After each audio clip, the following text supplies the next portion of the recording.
ओम नमस्ते जी। आइए आज की चर्चा को प्रारंभ करते हैं। यजुर्वेद के 17वें अध्याय का 27वां मंत्र।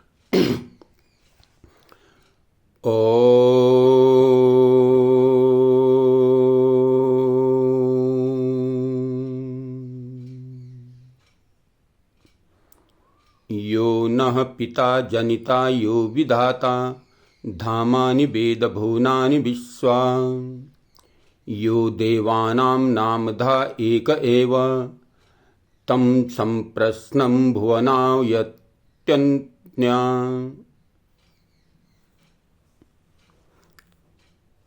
यह जो परमेश्वर नः पिता हम सबका पालन करने वाला, जनिता जनक, यह विधाता जो सब सुख और मुक्ति सुख का भी सिद्ध करने वाला है,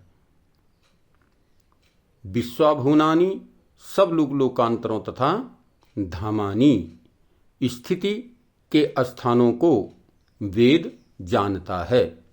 यह देवानाम जो भगवान दिव्य शक्ति वाले सूर्य चंद्र अग्नि आदि देवों के नामधा नामों का धारण कर रहा है, वह एक एव एक ही अद्वितीय परमात्मा है। तम संप्रश्नम उसी जानने योग परमेश्वर को आश्रय करके अन्या भुवना यंती अन्य सब लोकांतर गति कर रहे हैं। तो बहुत ही सुंदर चर्चा इस मंत्र में की गई है कि जो परमेश्वर हम सबका रक्षक है, जनक और हमारे सब कर्मों का फल प्रदाता है। जो भी हम कर्म करते हैं उन सब का फल देने वाला है। वही भगवान सब लोकांतरों का ज्ञाता, वही सब लोकांतरों का जानने वाला और अग्नि वायु सूर्य चंद्र वरुण मित्र वसु यम विष्णु बृहस्पति प्रजापति आदि दिव्य देवों के नामों को धारण करने वाला है। एक ही अद्वितीय अनुपम परमपिता परमात्मा है। वह एक ही है जो इतने सारे नामों को धारण कर रहा है।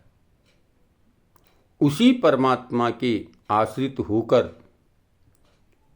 अन्य सब लोग गतिशील हो रहे हैं।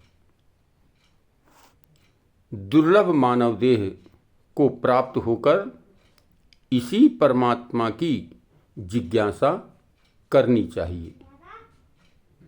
इसी के ज्ञान से मनुष्य देह सफल होगी, अन्यथा नहीं। परमपिता परमात्मा को मानना चाहिए। कहते हैं उसी एक परमात्मा को जानना चाहिए।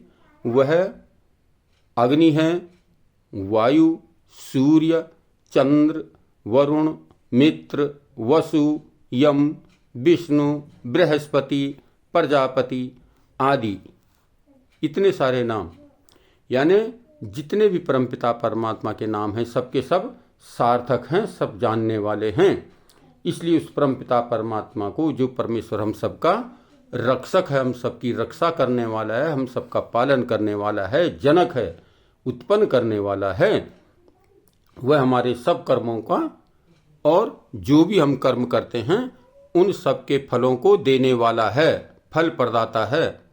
उस परमात्मा को जान करके ही, उस परमात्मा को जान करके हम उसी की उपासना करनी चाहिए, कहते हैं, और किसी के चक्कर में नहीं पड़ना चाहिए। यहाँ पर परमात्मा के अनेक नाम गिनाए गए हैं और ठीक इसी प्रकार से उस परमपिता परमात्मा को विष्णु यानी सर्वव्यापक, जो सब जगह विद्यमान है, कण कण में विद्यमान है, उसे विष्णु कहते हैं। लेकिन यहाँ पर कुछ भाइयों ने विष्णु की एक तस्वीर बना करके और चतुर भुज आकार दे करके एक शेष की सैया पर लिटा करके उसको जो है विष्णु बना दिया।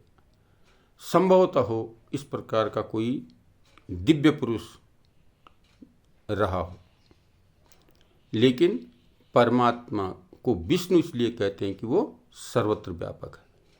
ये नाम अनेक सांसारिक मनुष्यों के भी हो सकते हैं, लेकिन परमात्मा के दिव्य नामों को हमें धारण करना चाहिए, चिंतन करना चाहिए, मनन करना चाहिए।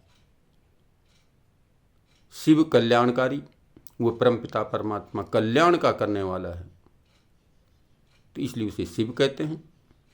इस प्रकार से परमात्मा के इसमें अनेक नाम वेदों में दिए गए हैं और सभी के सभी सार्थक हैं। उनका किसी न किसी रूप में कहीं न कहीं किसी प्रकार का अर्थ है। ऐसा नहीं है कि निरर्थक एक भी शब्द परमात्मा का नहीं है, और अनंत नाम है, लेकिन मुख्य नाम उस परमपिता परमात्मा का ओम है, जिसको साधारण से साधारण व्यक्ति भी आसानी से बोल लेता है, जान लेता है। और इस एक ओम में ही संपूर्ण विश्व, संपूर्ण ब्रह्मांड समाया हुआ है। हमें उस एक ओम की ही प्रार्थना करनी चाहिए, उपासना करनी चाहिए। उसी परमपिता परमात्मा की शरण में जा कर के हम सब का कल्याण होगा। तो आइए हम सब इस मंत्र के माध्यम से उसी एक परमात्मा को जानने का प्रयत्न करें, उसी की उपासना, स्तुति और प्रार्थना किया करें, ताकि जिससे हमारा ये जीवन, मानव जीवन सफल और सार्थक हो सके। तो आइए आज की चर्चा को यहीं पर विरामित करते हैं। ओम शांति।